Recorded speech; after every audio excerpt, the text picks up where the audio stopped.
Jonathan McDonald and Chris Wareham were the sole Class C3 entrant. After their first closed road experience ended with a blown engine after 100 yards, they were happy that Argyll treated them much better. The biggest incident was the glove box landing in Chris's lap after a big jump. The 306 finishing an excellent 39th from a seeding of 90.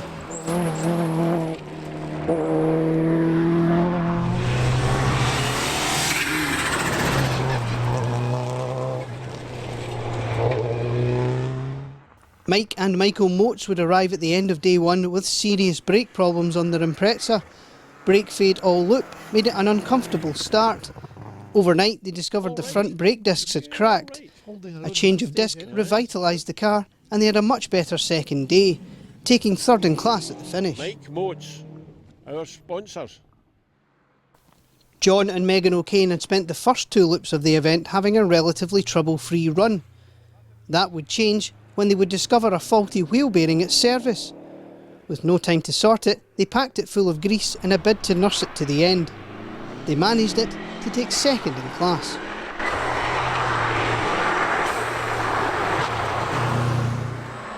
Six minutes ahead at the finish, it was an excellent event for Michael Renton and John Shepherd.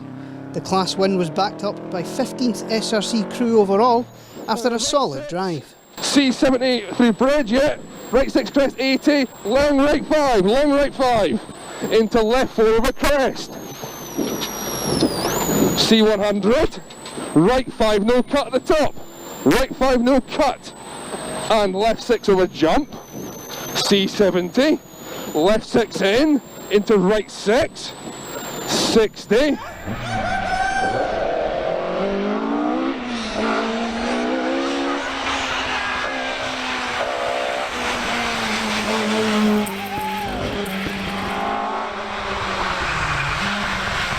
The only historic crew to finish, George and Jacqueline Bryson, were out for the first time in their beautiful BDG engine Mark I Escort.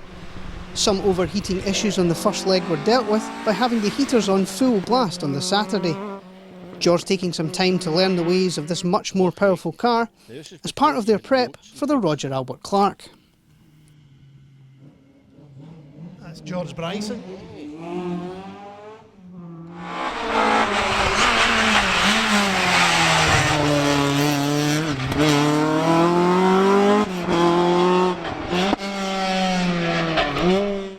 Lindsay Henderson and Tom Hind were the only other historic crew to start. Lindsay borrowing her dad's Mark II last minute after her Fiesta's engine gave up pre-event. Unfortunately, the Escort would also succumb, throwing a fan belt early on Saturday.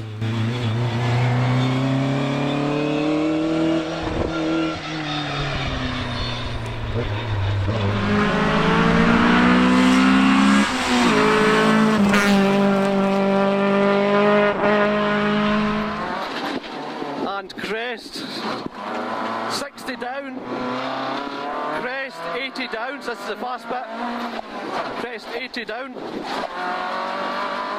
crest C300, just watch the bumps, see another crest at the top, C250. Niall Cowan Jr. and Callum Shanks' event started interestingly when the brand new light pod's mountings broke. 2147. Lights are falling off. Lights have fell off. Have they? No, they're still there. They're bagging a bit. A quick zip tie fix later and they were back underway. Now taking some time to get used to the tarmac and in particular the high speeds. They increased their pace all event and would take second in class.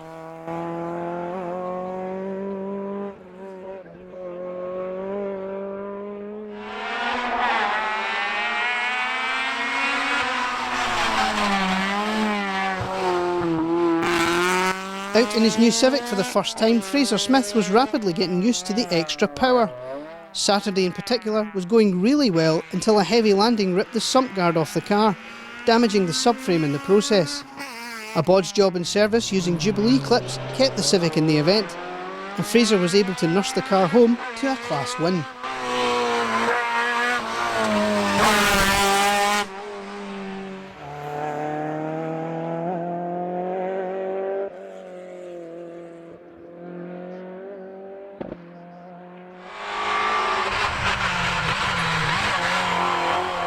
Ashley Morris was dealing with a lot of firsts in Argyll, first SRC event and first closed public road event. A weekend of learning saw the pace and confidence grow as she took a solid third in class.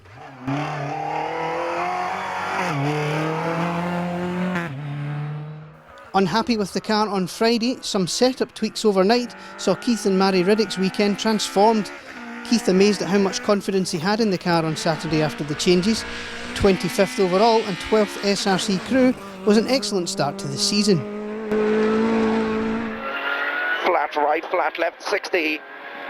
Flat left, flat right, only 60. Use the road, turn square left, neat. And turn square left, line, don't cut. 8th in the SRC and the Bob Shepherd Junior win went to the rapid Ewan Tyndall and Andrew Roughhead.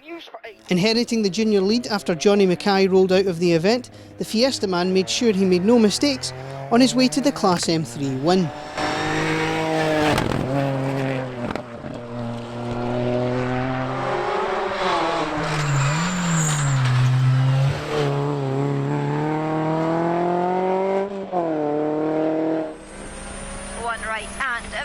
One left, tightens over 120.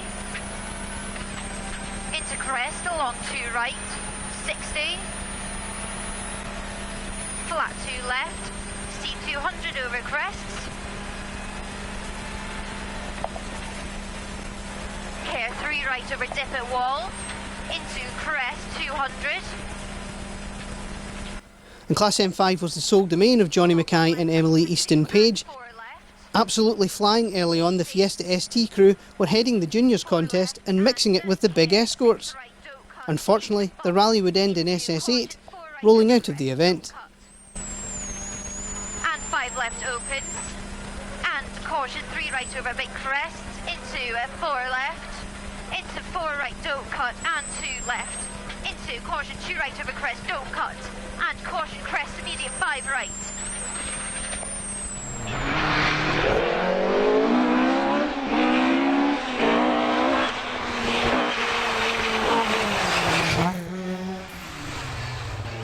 There was drama in Class M6, with Paul Thompson, Steve Maxson and Alistair MacArthur failing to make the finish.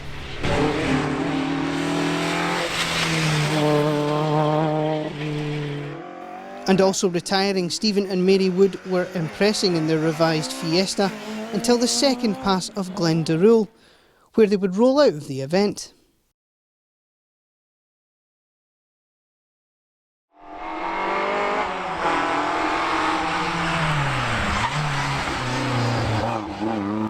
Rue Campbell was out for the first time in the Sunbeam he had acquired from the late Ray Mackay. A time-consuming off on Friday night wasn't a great start, along with overheating issues. But Saturday was way better, Rue speeding up all the time on his way to third in class.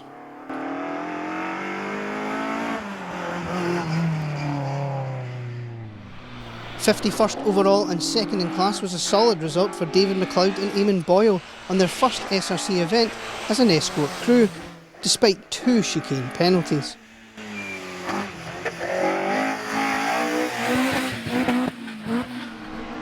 And taking the class and the 2-wheel drive win, it was an ideal start to the year for Mark McCulloch and Michael Hendry.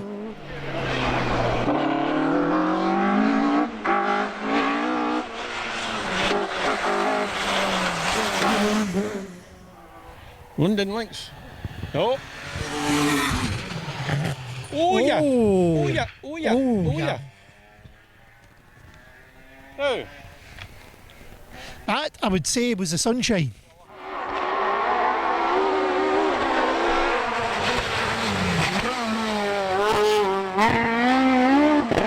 David Bogie and John Rowan would fall off the road into retirement in Glendaruel on Saturday morning after lying third in the SRC overnight.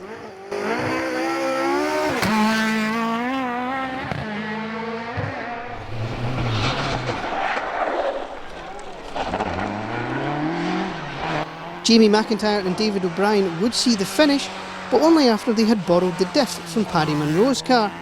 Paddy and Craig Wallace didn't even make the start of SS1 before engine problems forced them out. Paul McErlane and Niall McKenna were adapting to 2.5 litre power for the first time. Finding the car to be very nervous on the road, they discovered the front cross member had been damaged and the steering rack was moving under load. Not a comfortable sensation, but they battled through to grab third in class at the finish. Expect more upgrades to the car soon as they set it up to deal with the extra power.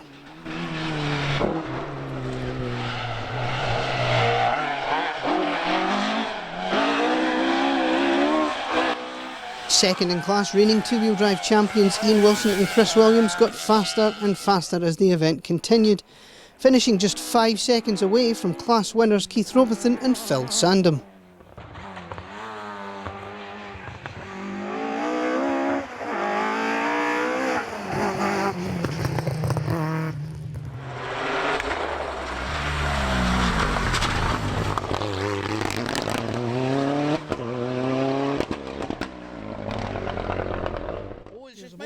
Battling through Friday with no power steering was a tough start for Paul Collins. Saturday would go much more smoothly and the green Impreza would take third in class.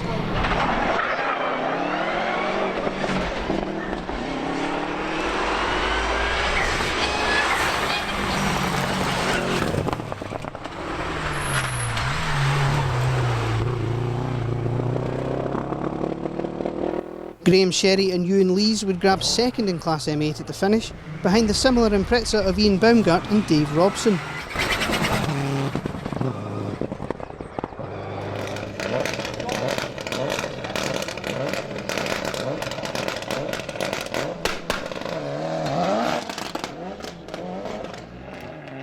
Scott McCombie, Kevin Crawford and Aileen Forrest would all fail to see the finish.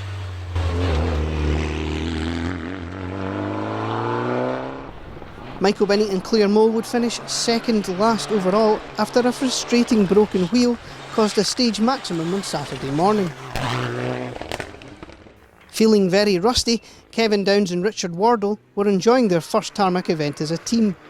Speeding up to the tune of almost 2 minutes on Saturday compared to their Friday night performance was a solid improvement on their way to 71st overall.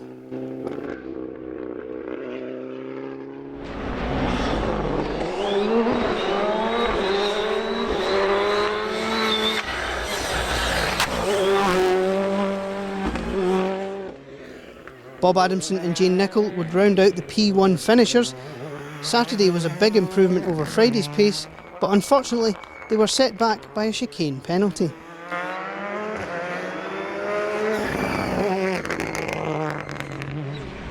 Another to suffer with penalties, John Morrison and Peter Carstairs would take 7th in class at the finish, learning all the time about their new R5 Fiesta.